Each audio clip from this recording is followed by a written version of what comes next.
শ্রী শ্রী রামকৃষ্ণ কথামৃত ত্রয়োবিংশ পরিচ্ছেদ 1885 26 অক্টোবর।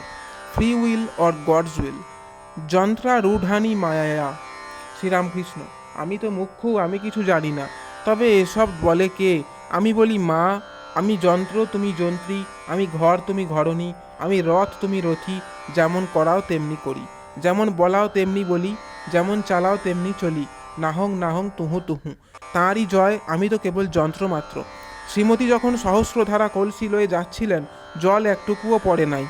সকলে তার প্রশংসা করতে লাগলো, বলে এমন সতী হবে না। তখন শ্রীমতী বললেন, তোমরা আমার জয় কেন দাও? বলো কৃষ্ণের জয়, কৃষ্ণের জয়। আমি তার দাসী মাত্র। ওই অবস্থায় ভাবে বিজয়কে বুকে পা দিলুম। ওদিকে তো বিজয়কে এত ভক্তি করি, সেই বিজয়ের গায়ে পা দিলুম। তার কি বলো দেখি? ডাক্তার: তারপর সাবধান হওয়া উচিত। শ্রীরামকৃষ্ণ হাত জোর করে: আমি কি করব? সেই অবস্থাটা এলে বেহুঁশ হয়ে যাই। কি করি কিছুই জানতে পারি না। ডাক্তার: সাবধান হওয়া উচিত। হাত জোর করলে কি হবে? শ্রীরামকৃষ্ণ: তখন কি আমি কিছু করতে পারি? তবে তুমি আমার অবস্থা কি মনে করো? যদি ঢং মনে করো তাহলে তোমার সায়েন্স ফায়েন্স সব ছাই পড়েছ। ডাক্তার: মহাশয়, যদি ঢং মনে করি তাহলে কি এত আসি? এই দেখো, সব কাজ ফেলে এখানে আসি। কত রোগীর বাড়ি যেতে পারি না, এখানে এসে 6-7 ঘন্টা করে থাকি। শ্রীরামকৃষ্ণ: সেজবাবুকে বলেছিলাম, তুমি মনে করো না তুমি একটা বড় মানুষ, আমায় মানছো বলে আমি কৃতার্থ হয়ে গেলুম। তা তুমি মানো আর নাই মানো, তবে একটি কথা আছে, মানুষ কি করবে তিনিই মানাবেন। ঈশ্বরীয় শক্তির কাছে মানুষ খড়কুটো। ডাক্তার: তুমি কি মনে করছো অমুক মার তোমায় মেনেছে বলে আমি তোমায় মানব? তবে তোমায় সম্মান করি বটে, তোমায় রিগার্ড করি, মানুষকে যেমন রিগার্ড করে। শ্রীরামকৃষ্ণ: আমি কি মানতে বলছি গা? গিরিশ ঘোষ: উনি কি আপনাকে মানতে বলছেন? ডাক্তার শ্রীরামকৃষ্ণের প্রতি: তুমি কি বলছো? ঈশ্বরের ইচ্ছা। শ্রীরামকৃষ্ণ: তবে আর কি বলছি, ঈশ্বরীয় শক্তির কাছে মানুষ কি করবে? অর্জুন কুরুক্ষেত্রে যুদ্ধ বললেন, আমি যুদ্ধ করতে পারবো না, জাতিবধ করা আমার কর্ম নয়। শ্রীকৃষ্ণ বললেন, অর্জুন, তোমায় যুদ্ধ করতেই হবে, তোমার স্বভাবে করাবে। শ্রীকৃষ্ণ সব দেখিয়ে দিলেন। এই সব লোকে মরে রয়েছে। শিখরা ঠাকুর বাড়িতে এসেছিল, তাদের মতে অশ্বত্থ গাছ তো অশ্বত্থ গাছে যে পাতা নড়ছে সেও ঈশ্বরের ইচ্ছায়, তাঁর ইচ্ছা বই একটি পাতাও নড়বার জো নাই। ডাক্তার: যদি ঈশ্বরের ইচ্ছা, তবে তুমি বকো কেন? লোকদের জ্ঞান দেওয়ার জন্য কথা কও কেন? শ্রীরামকৃষ্ণ: বলাচ্ছেন তাই বলি, আমি যন্ত্র তুমি যন্ত্রী। ডাক্তার: যন্ত্র তো বলছো, হয় তাই বলো, নয় চুপ করে থাকো, সবই ঈশ্বর। গিরিশ: মশাই, যা মনে করুন, কিন্তু তিনি করান তাই করি। A single step against the Almighty will, কেউ যেতে পারে? ডাক্তার: ফ্রি উইল তিনিই দিয়েছেন তো, আমি মনে করলে ঈশ্বর চিন্তা করতে পারি, আবার না করলে নাও করতে পারি। গিরিশ: আপনার ঈশ্বর চিন্তা বা অন্য কোনো সৎ কাজ ভালো কাজে লাগে বলে করেন, আপনি করেন না, সেই ভালো লাগাটা করায়। ডাক্তার: কেন? আমি কর্তব্য কর্ম বলে করি। গিরিশ: সে কর্তব্য কর্ম করতে ভালো লাগে বলে। ডাক্তার: মনে করো একটি ছেলে পুড়ে যাচ্ছে, তাকে বাঁচাতে যাওয়া কর্তব্য বোধে। গিরিশ: ছেলেটিকে বাঁচাতে আনন্দ হয়, তাই আগুনের ভিতর যান, আনন্দ আপনাকে নিয়ে যায়, চাটের লোভে গুলি খাওয়া। সকলের হাস্য। শ্রীরামকৃষ্ণ: কর্ম করতে গেলে আগে একটি বিশ্বাস চাই, সেই সঙ্গে জিনিসটি মনে করে আনন্দ হয়, তবে সে ব্যক্তি কাজে প্রবৃত্ত হয়। মাটির নিচে এক ঘড়া মোহর আছে, এই জ্ঞান, এই বিশ্বাস প্রথমে চাই, ঘড়া মনে করে সেই সঙ্গে আনন্দ হয়, তারপর খোঁড়ে, খুঁড়তে খুঁড়তে ঠং শব্দ হলে আনন্দ বাড়ে, তারপর ঘোড়ার কানা দেখা যায়, তখন আনন্দ আরও বাড়ে। এই রকম ক্রমে ক্রমে আনন্দ বাড়তে থাকে।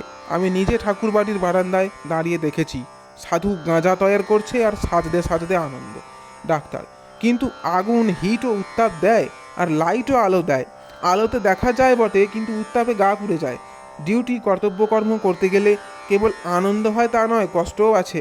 মাস্টার গিরিশের প্রতি: পেটে খেলে পিঠে সয়, কষ্টতেও আনন্দ। গিরিশ ডাক্তারের প্রতি: ডিউটি শুষ্ক। ডাক্তার: কেন? গিরিশ: তবে সরস। সকলের হাস্য।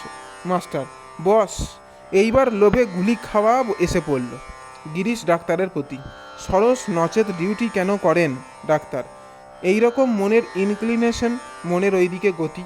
মাস্টার গিরিশের প্রতি: পোড়ো স্বভাবে টানে। হাস্য। যদি একদিকেই ঝোঁকি, ইনক্লিনেশন হলো, ফ্রি উইল কোথায়? ডাক্তার: আমি ফ্রি স্বাধীন একেবারে বলছি না, গরু খুঁটিতে বাঁধা আছে, দড়ি যতদূর যায় তার ভিতর ফ্রি, দড়ি টান পড়লে আবার। শ্রীরামকৃষ্ণ: এই উপমা যদু মল্লিকও বলেছিল। ছোট নরেন্দ্রের প্রতি: এ কি ইংরেজিতে আছে? ডাক্তারের প্রতি: দেখো, ঈশ্বর সব করছেন, তিনি যন্ত্রী, আমি যন্ত্র। এ বিশ্বাস যদি কারু হয়, সে তো জীবন মুক্ত। তোমার কর্ম তুমি করো, লোকে বলে আমি করি। কীরকম জানো, বেদান্তের উপর একটি উপমা আছে। একটা হাঁড়িতে ভাত চড়িয়েছে, আলু বেগুন চাল লাফাতে থাকে, যেন অভিমানে বলছে আমি নড়ছি, আমি লাফাচ্ছি। ছোট ছেলেরা ভাবে আলু পটল বেগুন ওরা বুঝি জীবন্ত, তাই লাফাচ্ছে। যাদের জ্ঞান হয়েছে তারা কিন্তু বুঝিয়ে দেয় যে এইসব আলু পটল বেগুন এরা জীবন্ত নয়, নিজে লাফাচ্ছে না, হাঁড়ির নিচে আগুন জ্বলছে, তাই ওরা লাফাচ্ছে। যদি কাঠ টেনে লওয়া যায় তাহলে আর নড়ে না। জীবের আমি কর্তাই অভিমান অজ্ঞান থেকে হয়, ঈশ্বরের শক্তিতে সব শক্তিমান। জ্বলন্ত কাঠ টেনে নিলে সব চুপ। পুতুল নাচের পুতুল বাজিকরের হাতে বেশ নাচে, হাত থেকে পড়ে গেলে আর নড়েও না চড়েও না। যতক্ষণ না ঈশ্বর দর্শন হয়, যতক্ষণ সেই পরশমণির ছোঁয়া না হয়, ততক্ষণ আমি কর্তা এই ভুল থাকবে। আমি সৎ কাজ করেছি অসৎ কাজ করেছি এইসব ভেদবোধ থাকবেই থাকবে। এ ভেদবোধ তাঁরই মায়া, তার মায়ার সংসার চালাবার জন্য বন্দোবস্ত। বিদ্যা মায়া আশ্রয় করলে, সৎ পথে ধরলে তাকে লাভ করা যায়।